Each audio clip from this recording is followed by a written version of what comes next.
Si Gatotkacha ay isang kilalang bayani sa mitolohiyang Hindu at isa ring makapangyarihang tank hero sa Mobile Legends. Siya ay anak ni Bhima at Arimbi at kilala sa kanyang katapangan at lakas. Pangunahing impormasyon, pinagmulan. Si Gatotkacha ay ipinanganak sa isang pamilya ng mga bayani at mayaman sa mitolohiyang Hindu. Kakayahan. Siya ay may mahusay na lakas at katapangan na ginagawa siyang isang epektibong mandirigma sa larangan ng digmaan.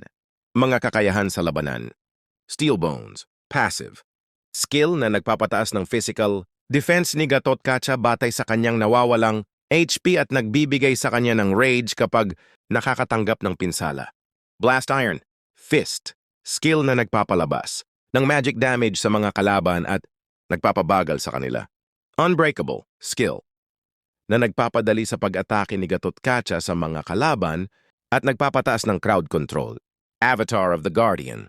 Ultimate skill na nagpapalabas ng malakas na knock-up effect at nagdudulot ng magic damage sa mga kalaban. So, sa kabuuan, si Gatotkacha ay isang makapangyarihang tank hero na may mahusay na crowd control at sustainability.